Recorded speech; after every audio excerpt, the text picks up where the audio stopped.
Olá, meu nome é Robson. Olá, meu nome é Flávia. Nós somos do canal Vida e estamos aqui hoje trazendo mais um vídeo da série Perguntas e Respostas sobre o Espiritismo. As palestras seguem regras definidas?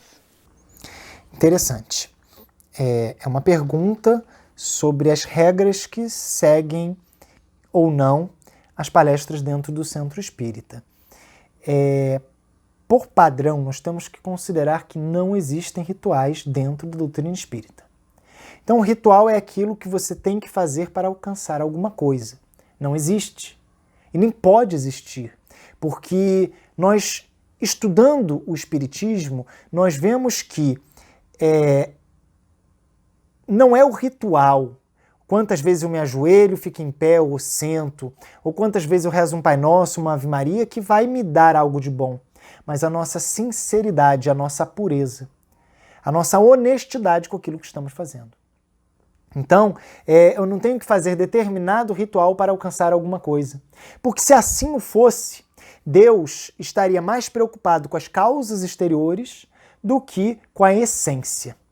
Nós conseguimos ver isso em inúmeras passagens do Evangelho, quando, por exemplo, na sinagoga, há um fariseu e o publicano que estão fazendo as suas preces. Enquanto um se enaltece, o outro nem olha para os céus e diz: Deus, me desculpe, mas eu não sei orar, não sei fazer uma prece, uma oração, não consigo nem olhar para ti. E no Evangelho de Jesus diz: aquele está justificado. Porque ele vê, Deus vê o que passa-se no íntimo de cada um, e não as exterioridades. Não adianta eu ir para uma igreja, para um templo, para uma casa espírita, para qualquer lugar que seja, para aparecer, para exibir, para mostrar para os outros o que eu estou fazendo, se aquilo não for algo sincero. Porque não devemos esquecer que sua mão direita não saiba o que sua mão esquerda faz.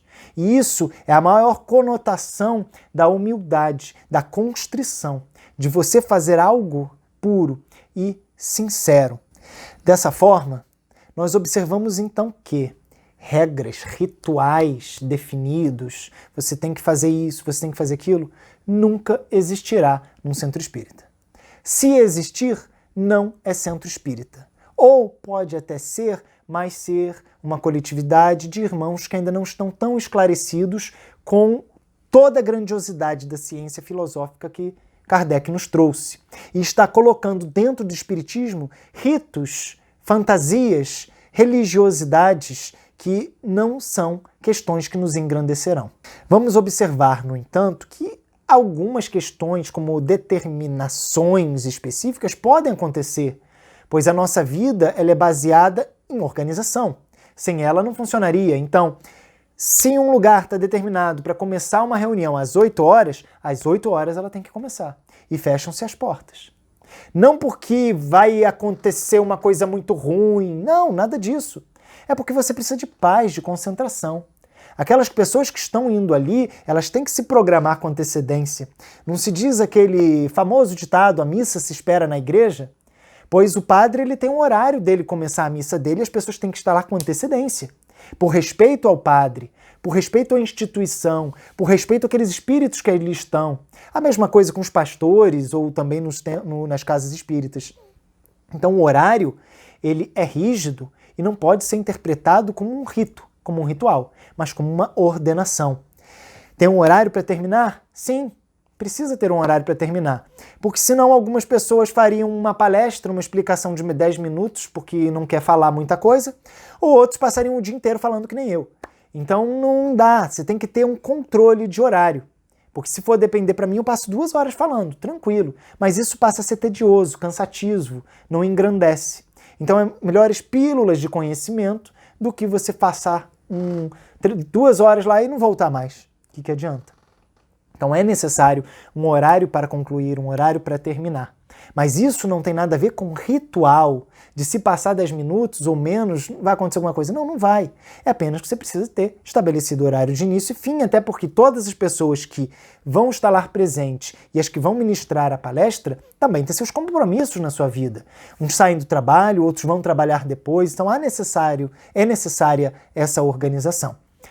O passe normalmente ocorre após a palestra espírita, porque no momento da palestra a gente está escutando aquela conversa, aquela explicação, nós estamos nos elevando, nós estamos buscando uma sintonia com Deus.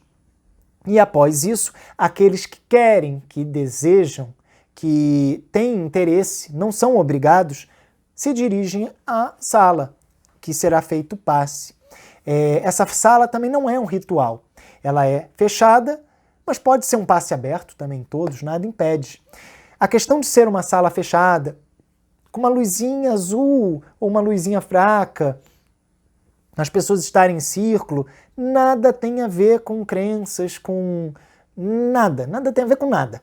É apenas porque a disposição melhor para se colocar as cadeiras é em volta, então as pessoas estão no meio e vão para as pontas para dar o passe. Só isso. Mas qualquer outro formato seria aceitável e possível. Pode estar com a luzinha azul, mas e se não tiver a luzinha azul, se queimou a luzinha azul no dia? Não tem problema, deixa a luz acesa. A espiritualidade não vai deixar de trabalhar porque a luz está acesa, porque se assim não fosse, ela não trabalharia no sol. E a gente poderia pensar que são vampiros. Então não tem nada a ver. A questão da luzinha azul é porque nos acalma, nos relaxa, nos faz ficar mais tranquilos. A música suave nos faz relaxar e ficar mais tranquilos.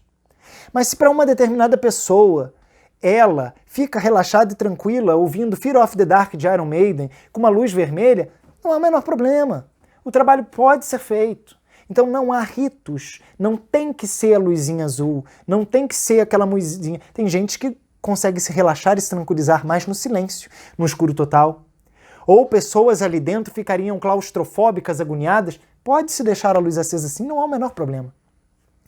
O que importa é a sintonia, ok? Entre todas as pessoas. Então, não há ritos dentro do espiritismo. Sempre que houver algum rito, tem que fazer alguma coisa, não é espiritismo. Ou aquelas pessoas ainda estão começando a caminhar e não compreenderam o que é a doutrina espírita em si.